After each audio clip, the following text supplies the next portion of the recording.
résumé. Allez, on y va. 946. Chaque fois que je te loue, que je chante ou que je joue, c'est le plus beau rendez-vous où je te redonne tout. Chaque fois que je t'adore, je t'apporte plus encore que mon âme et que mon corps. J'abandonne tous mes trésors. Je déclare que tu es grand. Je déclare que tu es bon. Je proclame au monde entier ton amour parfait ensemble. Chaque fois que je te loue, que je chante ou que je joue, c'est le plus beau rendez-vous où je te redonne tout. Chaque fois que je t'adore, je t'apporte plus encore que mon âme et que mon corps. J'abandonne tous mes trésors. Je dis que tu es le même. Je dis que tu es fidèle. Je proclame devant les hommes, tu es le sauveur. Une dernière fois, chaque fois que je te loue, que je chante ou que je joue, c'est le plus beau rendez-vous où je te redonne tout. Chaque fois que je t'adore, je t'apporte plus encore que mon âme et que mon corps. J'abandonne tous mes trésors, j'abandonne tous mes trésors. Amen. On va proclamer aussi que c'est auprès de Dieu que je veux me tenir, auprès de notre Dieu pour aussi entendre sa parole. C'est auprès de Dieu que je veux me tenir. Il est mon Seigneur, mon roi. C'est auprès de Dieu que je veux ressentir tout l'amour qu'il a pour moi. C'est auprès de Dieu que je voudrais grandir, entendre le son de sa voix. Je viens devant le trône, par ta grâce je me tiens, en ta présence je lève les yeux vers le lieu saint, pour contempler ta face, je veux rester près de toi. C'est auprès de Dieu que je veux me tenir, il est mon Seigneur, mon roi. C'est auprès de Dieu que je peux ressentir tout l'amour qu'il a pour moi. C'est auprès de Dieu que je voudrais grandir, entendre le son de sa voix. Je viens devant le trône, par ta grâce je me tiens, en ta présence je lève les yeux vers le lieu saint, pour contempler ta face, je veux rester près de toi. Je veux rester près de toi. Avant de demander la grâce du Seigneur pour ce temps, que je vais demander si tout à l'heure Marcel veut bien le faire, on va chanter aussi ce chant dans ta présence, Seigneur. Je m'attends à toi, le 566. J'ai soif de ta présence. Dans ta présence, Seigneur, je m'attends à toi. J'ai soif de ta présence, ô Jésus. Tu marches et conduis-moi vers toi. Esprit Saint, descends sur nous comme une pluie bienfaisante. J'ouvre mon cœur à ton amour et sans crainte, je te reçois. Dans ta présence, Seigneur, je m'attends à toi. J'ai soif de ta présence, ô Jésus. Tu marches devant moi, me montrant le chemin. Prends-moi par la main et conduis-moi vers toi. Esprit Saint, descends sur nous comme une pluie bienfaisante. J'ouvre mon cœur à ton amour et sans crainte, je te reçois. Amen.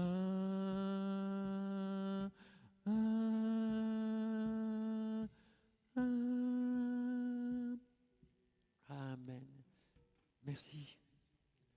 Amen. Amen. Alléluia. Amen, amen, amen. Alléluia, Seigneur. Amen. Oui, Seigneur. Amen. Alléluia.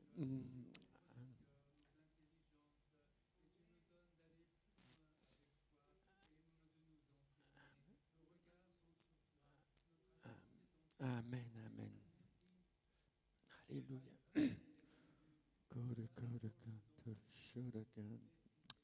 Alléluia. Amen. Amen. Nous arrivons au module 3. Comment partager la joie, partager notre foi à notre prochain. Et ce module 3 s'intitule, comme vous l'avez peut-être entendu, lu dans les différentes communications, « La vision entraîne la passion pour l'évangélisation ». Et en sous-titre, j'ai mis « Ce qui passionne Dieu, te passionne-t-il » ? Alors, lors de notre dernier module, nous nous sommes attardés sur ce verset de Jean 4, 35, où Jésus invite ses disciples à lever leurs yeux et de regarder. Jean 4, 35, « Ne dites-vous pas qu'il y a encore 4 mois jusqu'à la moisson. Voici, je vous le dis, levez les yeux et regardez les champs qui déjà blanchissent pour la moisson. » Aujourd'hui encore, Jésus nous lance exactement cet appel solennel à lever les yeux pour regarder autour de nous, regarder les gens de notre entourage, les gens dans les rues, pour permettre à Dieu d'illuminer les yeux de notre cœur afin de voir les personnes que nous côtoyons, cette foule, comme Jésus les voit. Il ne suffit pas de jeter un regard furtif, mais de regarder attentivement et de laisser le Saint-Esprit illuminer notre cœur. C'est d'ailleurs cette notion que l'on retrouve dans la conjugaison de ce verbe en grec « regarder ». Si le verbe « lever » pour lever les yeux est à la voix active, c'est nous qui levons nos yeux. Le verbe « regarder » est à la voix que nous avons étudié il y a quelques semaines en arrière, est à la voix déponente. Oh, quel nom, déponente. Ça veut dire avec la dépendance du Saint-Esprit. Et donc, c'est-à-dire un regard en collaboration avec le Saint-Esprit pour lui permettre d'illuminer les yeux de notre cœur. On lève les yeux, on regarde d'une façon attentive et on va laisser le Saint-Esprit illuminer les yeux de notre cœur afin que nous puissions voir les gens qui nous que nous côtoyons comme Jésus les voit. Alors ce regard en collaboration avec le Saint-Esprit va nous permettre de voir, à l'instar de Jésus, les champs qui sont déjà prêts pour la moisson. Toujours ce regard en collaboration avec le Saint-Esprit nous permettra de voir la foule avec les mêmes yeux que Jésus voyait. Il fut ému de compassion, nous dit Marc 9, 36 verset 37. Il fut ému de compassion pour elle parce qu'elle était languissante. Marc 9, 36. Ému de compassion pour elle parce qu'elle était languissante et abattue comme des brebis qui n'ont point de berger. Alors, il dit à ses disciples, la moisson est grande. Nos yeux sont alors illuminés de la vision de la moisson et du résultat aussi qui seront excellents, car la moisson, elle est grande, nous permet donc de rester actifs. Mais entre la vision et les résultats, il y a, excuse-moi, c'est Matthieu 9. C'est Matthieu 9, excuse-moi, c'est Matthieu 9, 36, désolé. Mais entre la vision et les résultats, il y a des personnes. Il y a la vision et ces champs qui blanchissent, prêts pour la moisson, et il y a les résultats. Les résultats, c'est une grande moisson. Il est donc important aussi de voir ce qui se passe entre la vision et le résultat. Au milieu, qu'est-ce qu'il y a ? Il y a les gens. Il y a les gens qui sont là. Il ne faut pas s'arrêter simplement qu'à la vision, il ne faut pas s'arrêter au résultat qui sera un résultat magnifique parce que c'est une grande moisson. Mais au milieu, il y a les gens qui sont là pour que nous puissions partager la foi. La vision est importante, savoir que les résultats sont assurés, c'est bien, mais n'oublions pas la compassion, qui est le lien entre la vision et le résultat.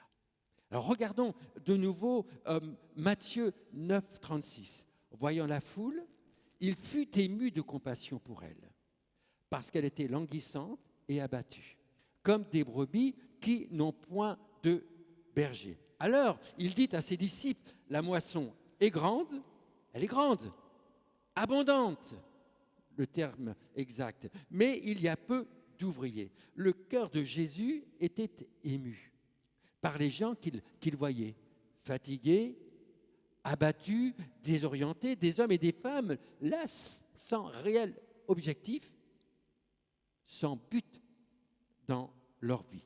Alors, face à ce grand besoin, Jésus se tourne vers ses disciples et leur demande de prier pour que Jésus envoie des ouvriers dans sa moisson. Et ça, c'est important. Il faut prier pour que Jésus puisse envoyer des ouvriers dans la moisson. C'est important. Et s'il y a un manque d'ouvriers, c'est parce qu'il y a un manque de prière. Il y a un manque de prière. Parce que Jésus nous demande, et c'est un impératif dans le grec, c'est un impératif, priez le maître de la moisson d'envoyer. Et dans le grec, c'est de propulser des ouvriers, de pousser les ouvriers. Il faut que les ouvriers soient poussés par le Saint-Esprit à entrer là, dans ce champ missionnaire. Une moisson, donc, doit se récolter vite. Sinon, elle est perdue. La nature l'enseigne. Ne perdons pas le message de Jésus, ni son urgence. C'est urgent. La moisson est là, prête à être moissonnée. Il y a urgence. Tous les jours, des milliers de personnes meurent.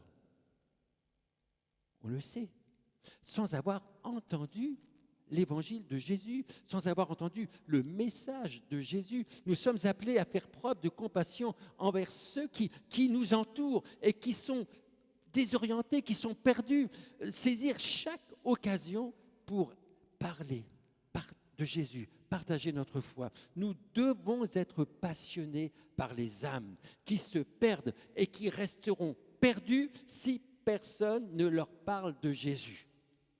Cette passion qui nous pousse à entrer dans la moisson pour aller chercher celui ou celle qui est perdu. Comme Jésus l'enseigne en racontant en Luc 15, 3, l'histoire d'un berger qui possède 100 brebis. Dans l'évangile de Luc, ce récit appartient donc à une série de 3 paraboles qui parlent toutes de choses ou de personnes qui sont perdues et que l'on finit par retrouver. La brebis perdue est retrouvée.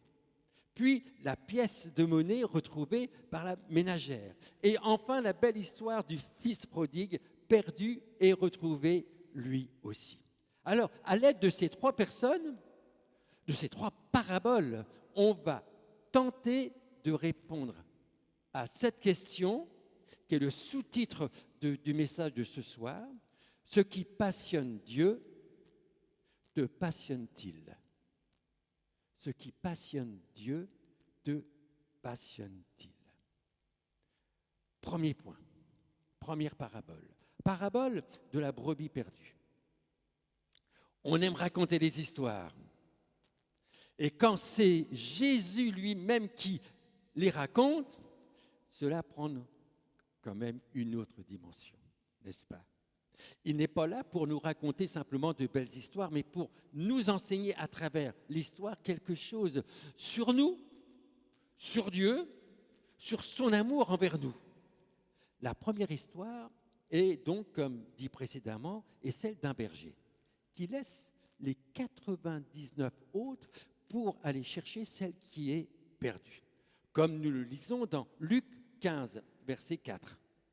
Quel homme d'entre vous, s'il a 100 brebis et qu'il en perde une, ne laisse les 99 autres dans le désert pour aller après celle qui est perdue, jusqu'à ce qu'il la retrouve. Tout laisse à supposer que les 99 autres sont en sécurité dans la bergerie ou avec d'autres bergers. Il n'y a donc pas d'abandon de poste. Cependant, cet homme ne sera pas pleinement tranquille et satisfait tant que sa brebis perdue ne soit retrouvée et revenue au milieu de son troupeau. Il pourrait quand même se dire qu'une perte de 1%.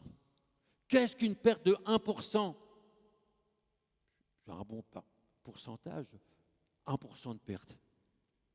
En réalité, c'est un bon pourcentage que la brebis perdue pourrait être mise en pertes et profits et qu'il sera toujours quand même un bon berger.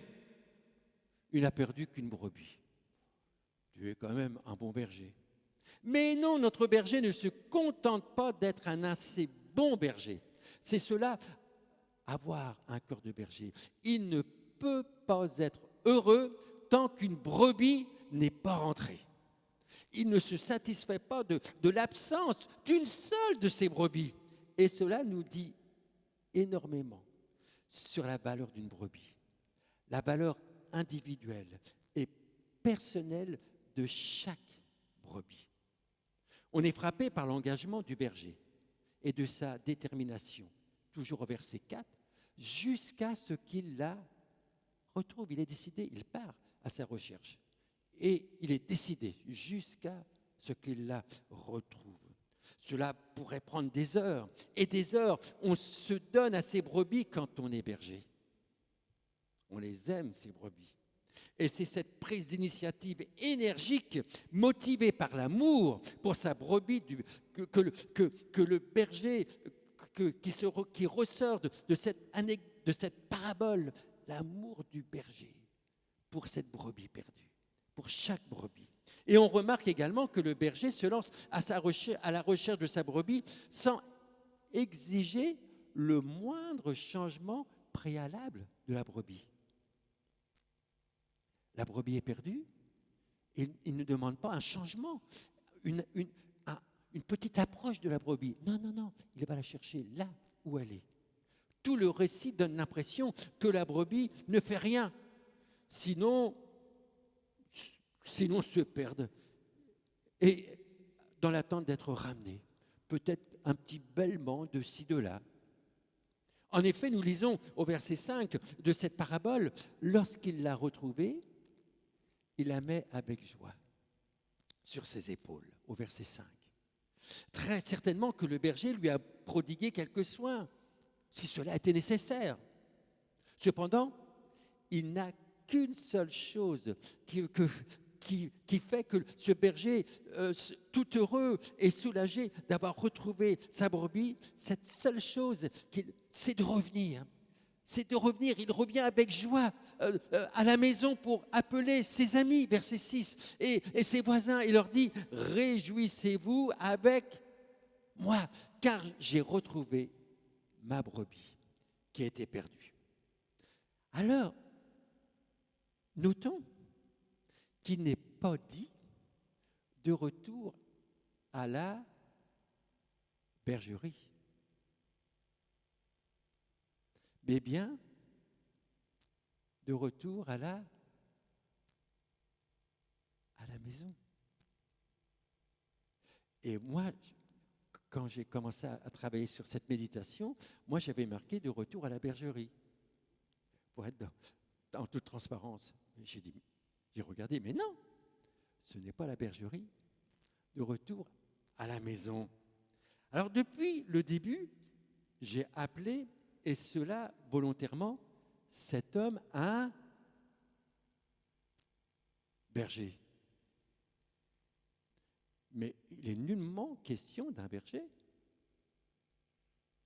Jésus parle d'un homme au verset 4, il me semble, il parle d'un homme d'entre vous. Toi, moi. Il est vrai que Jésus est l'image du bon berger. Mais aujourd'hui, le bon berger continue de chercher les brebis perdues au travers de chacun d'entre nous. Nous sommes, toi et moi, appelés à aller chercher les brebis perdues. Nous sommes appelés à être ce que nous appelons des gagneurs d'âme, à l'instar de Jésus qui est venu chercher et sauver ceux qui étaient perdus. Luc 19, 10. Après avoir alors être semblable à Jésus, comme c'est le désir de tout chrétien authentique, c'est d'abord d'être un gagneur d'âme. S'ensuit, il est vrai, des spécificités dans la façon d'agir. On a des talents différents, on a des spécificités, mais le but, c'est de chercher et sauver ceux qui étaient perdus. Mais nous avons avant toute chose notre responsabilité, en tant qu'Église que nous sommes, d'aller chercher ceux qui sont perdus. D'aller chercher ceux qui sont perdus dans un ravin, blessés dans un buisson d'épines ou cachés derrière une haie pour les ramener à la maison. Deuxième parabole, c'est la parabole de la pièce perdue. Donc, la parabole du bon berger, la parabole de la brebis perdue, plutôt, est suivie immédiatement d'une seconde dans laquelle Jésus nous parle non plus d'un homme, mais d'une femme qui a égaré une de ses 10 pièces d'argent. Luc 15, 8. Ou bien si un homme a 10 pièces d'argent et qu'elle en perde, si une femme, pardon, je me suis trompé, il me semble, si une femme a 10 pièces d'argent et qu'elle en perde une, ne va-t-elle pas allumer une lampe, balayer la maison et chercher avec soin jusqu'à ce qu'elle la retrouve? Ces pièces d'argent, appelées également à cette époque drachmes, avaient une grande valeur. On dit qu'une drachme avait une valeur de l'équivalent d'une journée de travail. Cette pièce, c'est l'image dans cette parabole de chacun, de nous, de toi, de moi. Cette parabole nous parle de la valeur que nous avons tous aux yeux de Dieu, tout comme ces pièces d'argent avaient de la valeur aux yeux de cette femme. Et Dieu, quand Dieu nous regarde, nous avons de la valeur. Nous sommes précieux aux yeux de Dieu. Il faut savoir aussi qu'à cette époque, que ces 10 drachmes faisaient partie d'une belle parure ou d'un collier qu'une femme recevait de son fiancé. Cela, à cette époque, représentait un symbole de leur engagement l'un envers l'autre. Donc, vous imaginez perdre une pièce de cette parure, de ce collier, était traumatisant pour la femme. Elle ne pouvait pas mettre ce collier en l'absence d'une seule pièce. Cette parabole nous enseigne aussi que nous pouvons être dans une maison, comme c'est le cas pour cette pièce. Nous pouvons être dans une maison et être perdus. En effet, cette pièce était dans la maison et elle était perdue. La brebis était hors de la maison. Elle était perdue. La pièce est dans la maison et elle est perdue. Donc cette parabole 78, prêtez l'oreille aux paroles de ma bouche. Voilà, on y va un petit peu plus loin. J'ouvre la bouche pour parler en parabole. J'annonce la sagesse du passé. J'ai beaucoup utilisé cette image quand Dieu va voir le prophète Nathan et il lui dit tu vas aller voir le roi David et tu vas lui dire roi, tu as commis l'adultère, roi, tu as tué, et roi, tu as besoin de te repentir. J'imagine Nathan dire à Dieu, s'il te plaît, tu ne peux pas choisir quelqu'un d'autre? Aller voir le roi pour lui dire, tu as commis l'adultère, que tu as tué et que tu dois te repentir. Nathan n'a pas été tout de suite voir le roi David, je suppose. Il a réfléchi, il a dû prier, la sagesse. Et lorsqu'il s'est présenté devant le roi, David lui a dit, il était une fois un propriétaire d'une petite brebis. Et vous connaissez la suite de l'histoire. Et d'un seul coup, le roi David dit, mais cet homme, il mérite la mort. Et Nathan de lui dire, cet homme, c'est toi. Il y a l'impact des histoires. C'est comme ça que Jésus ne parlait point sans parabole. Et c'est important. On connaît le poids d'une histoire. Je me souviens très bien, j'étais à Versailles, j'étais réunion d'évangélisation. Je racontais une histoire, que ça m'arrive souvent de raconter des histoires. Et d'un seul coup, je vois une femme d'un certain âge sortir. Je racontais l'histoire d'une jeune fille qui se faisait toujours moquer parce qu'elle était rousse. C'était l'histoire, je ne me souviens plus de cette histoire-là, je parle de ça il y a 20-25 ans. Et elle est sortie, moi je pensais qu'elle était malade ou qu'elle voulait tousser, elle ne voulait pas. Et après cette réunion, il y a Madame Fouret, donc la femme du pasteur Michel Fouret, qui est venue me voir et me dit, tu as vu cette femme d'un certain âge qui est sortie? Oui, je pensais qu'elle était malade. Non. Parce que quand tu as raconté cette histoire, c'était toute son histoire. Et elle était effondrée. Donc Jésus, il savait, c'est un bon pédagogue, Jésus. Il parle à travers des histoires. Et il sait que l'histoire, c'est... Et en plus, quand tu racontes une histoire, tu sais, les adultes ne se protègent plus. Tu vois ce que je veux te dire? Ils ne se protègent plus et les barrières tombent. Et c'est ici que Dieu parle. Mais oui. Le fait de raconter des histoires, c'est puissant. Évidemment, c'est quelque chose qui m'est cher à mon cœur, hein, mais ça parle.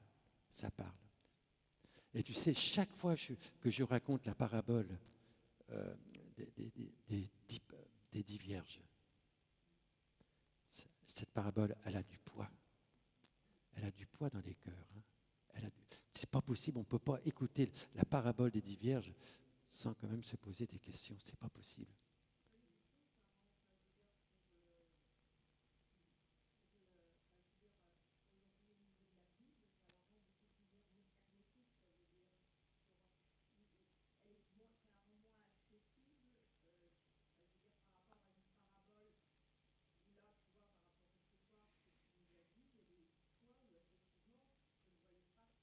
Ah ben voilà, oui, oui, c'est sûr.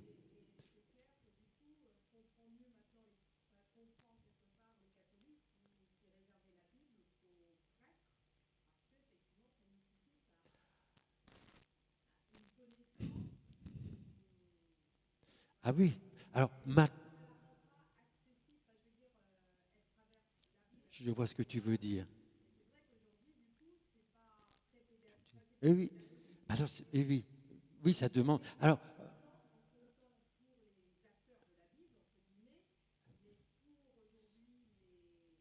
oui, oui.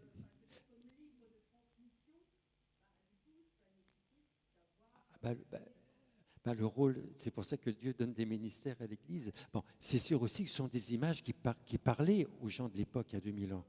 Moins pour aujourd'hui, mais justement pour faut étudier. Voilà.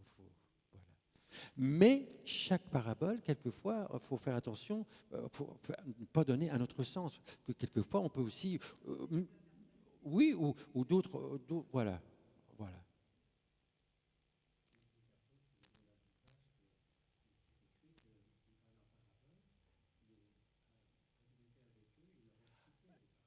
Tout à fait, très juste, très juste. Oui, oui, oui, voilà, tout à fait. Hein. Tout à fait. C'est très juste ce que tu dis. C'est très juste. C'est vrai que la parabole des semeurs, après Jésus les a pris, il leur a expliqué. Tout à fait. C'est très juste ce que tu dis. Oui, oui. Merci, merci. Donc maintenant, c'est voilà, le Saint-Esprit est là aujourd'hui et il se sert aussi de ses humbles serviteurs. Ça c'est pas cette prédication, ce message-là, c'est pas fait en 5 minutes. Ben oui, voilà, c'est non. Mais voilà, comme tu dis, voilà. Mais c'est bon aussi, on est là, justement. Oui, Jean-Claude, oui, oui.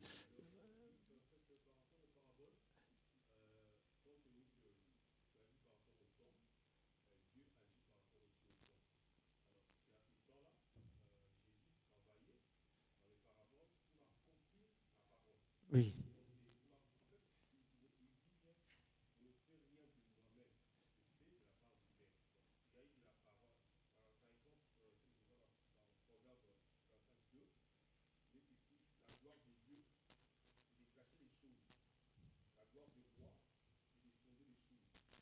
Mm.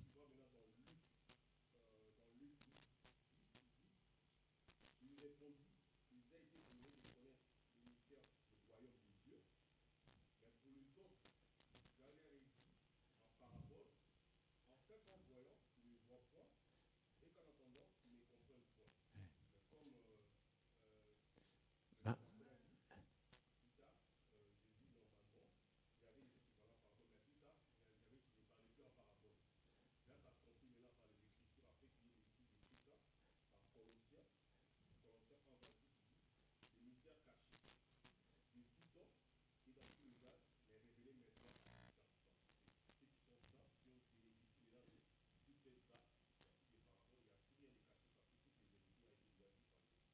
mm. Merci aussi, c'est pertinent aussi ta question. Comme toujours, Christine. Non, non, mais non, c'est pertinent. Oui, non, c'est pertinent. Oui, oui, oui. Et, bah, et aussi, c'est vrai, quelquefois, euh, j'ai vu dans certaines assemblées, hein, pas ici, hein, des personnes, tu vois, qui, lorsqu'on commençait à raconter même des histoires autres que des paraboles, des histoires qui ont le même sens, enfin qui adaptées aux enfants. Et j'ai vu ça fait de la peine, des personnes adultes qui se lèvent et qui s'en vont. J'ai vu. Et ça fait mal. Parce que, comme Paul va dire, mais je regrette, je crains au milieu de vous que vous ayez perdu la simplicité de Christ. Hein? Il y en a qui se prennent un peu trop au sérieux. Il faut progresser dans la connaissance, mais il y a la simplicité. Soyons des enfants. C'est ça aussi. Restons des enfants. Oui. Elle est très. C'est dans la. Elle est dans la maison. Et c'est la plus courte. Est-ce que c'est quasi une phrase tout est dit en une seule phrase. C'est la plus courte. Je crois que c'est sûrement une des plus courtes. Je peux peut-être me tromper. 8, 8, c'est ça. Hein? Regarde, c'est qu'une phrase. Hein? Après là, voilà. Tout est là. Et c'est dans la maison. C'est dans la maison.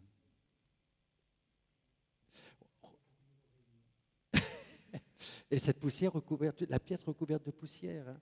Voilà. Ah, ben c'est fou. Hein? Par contre, la parabole du fils prodigue, elle est longue. Voilà. Et là, c'est que dans mon cursus pastoral, quand j'étais en stage pastoral, qu'il y avait un pasteur, je me souviens, un pasteur qui était là, qui prêchait serment à ville, qui n'a pas prêché sur le fils prodigue, mais qui a prêché sur le fils aîné. J'avais jamais vu, j'avais jamais...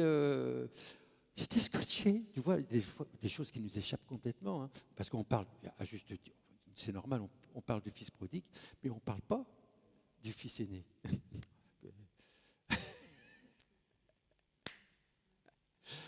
Soyez bénis à dimanche. Et soyons aussi encouragés parce que